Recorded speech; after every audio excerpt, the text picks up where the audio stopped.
படாதன்னு சொன்ன உடனே கையை நீட்டி இயேசுவின் நாமத்தினால இயேசுவின் ரத்தத்தின் வல்லமையினால இந்த மகளுக்குள்ள இந்த கிரியை செய்கிற அந்த வலிப்பை கொண்டு வருகிற ஆவியை நான் எதிர்க்கிறேன், கடிந்து கொள்றேன்னு ஜெபிச்சா பாருங்க. அந்த ஆவி அலைக்கழிக்க ஆரம்பித்தார். அந்த ஆவி அலைக்கழித்து சத்தமிட்டு அவளை விட்டு நான் போய்விடுகிறேன் என்று ஓடியே போய்விட்டார்.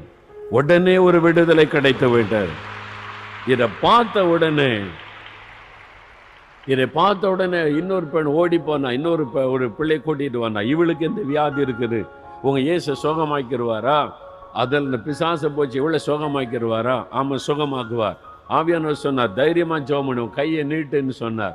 இவ கையை வைத்து இயேசுவின் நாமத்தில் ஜெபிச்ச உடனே அவளுக்கு ஒரு அற்புதமான விடுதலை உண்டானார். இதை பார்த்த உடனே பரிகாசம் பண்ணி கொண்டு இந்த மாணவிகள் எல்லாம் முழங்கால் படியிட ஆரம்பிச்சுட்டாங்க. ஒவ்வொருத்தராய் முழங்கால் படியிட்டு, இந்த இயேசுவை பற்றி எங்களுக்கு சொல், இந்த அனுபவத்தை எங்களுக்கு சொல், நாங்கள் எப்படி இந்த இயேசுவை நாங்கள் ஜெபிக்கிறது, எப்படி அவரை கூப்பிடுறது, நாங்கள் எப்படி என்ன செய்யணும். அதன் மூலமாய் அந்த ஹாஸ்டல்ல ஒரு சிலரை தவிர எல்லாரும் ஆண்டவருக்குள்ளே வழி நடத்தப்பட்டு விட்டார்கள். அவள் எழுதினாள், இப்போ ஹாஸ்டலே ஜெபிக்க ஆரம்பித்து விட்டார். அவள் எழுதினாள், சில நாட்கள் கழித்து, ஆங்கள் நீங்கள் சொன்ன மாதிரியே நான் ஜெபம் பண்ணினேன், எங்கள் ஹாஸ்டலுக்காக பிள்ளைகளுக்காக ஜெபம் பண்ணினேன். இன்னைக்கு ஆண்டவர் தன் வல்லமையை வெளிப்படுத்தி கிட்டத்தட்ட ஒரு சிலரை தவிர எல்லாரும் ஆண்டவர் மேல விசுவாசம் வைக்க ஆரம்பிச்சுட்டாங்க.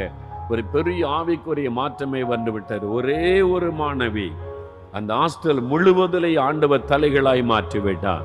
நீ ஒரு ஆள் போதும் ஸ்கூல்ல மாற்றத்தை கொண்டு வர முடியும், நீ ஒரு ஆள் போதும் கல்லூரிக்குள்ள மாற்றத்தை கொண்டு வர முடியும், உங்க தெருவில் உங்களுடைய கிராமத்துல மாற்றத்தை கொண்டு வர முடியும். அந்த வல்லமையை தருகிறவர் ஆவியானவர்.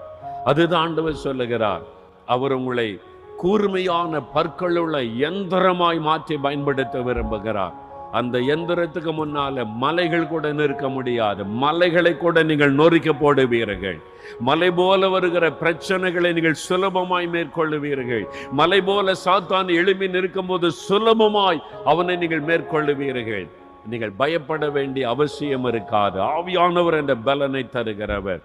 ஆனால் அந்த கடைசி நாட்களில் மாம்சமான யாவர் மேலே ஆவியை நான் ஊற்ற விரும்புகிறேன் என்று ஆண்டவர் சொல்லுகிறார். குமாரரும் குமாரத்திகளை தீர்க்க தரிசனம் வரைப்பாங்க. வாலிபர்கள் தரிசனங்களை அடைவார்கள். ஆவியானவர் வரும் பொழுது நீங்கள் தரிசனம் அடைவீர்கள். எதிர்காலத்தில் என்ன சாதிக்க போறீங்க, என்ன படிக்க போறீங்க, உங்களுடைய எதிர்காலம் எப்படி இருக்கும், எதிர்காலத்தில் ஆண்டவருக்காக என்ன செய்ய போறீங்க, இந்த சமுதாயத்துக்காக என்ன பண்ண போறீங்க, உங்களை கொண்டு கர்த்தர் என்ன செய்ய போகிறார், அதை நீங்கள் அறிந்து கொள்ள செய்கிறவர்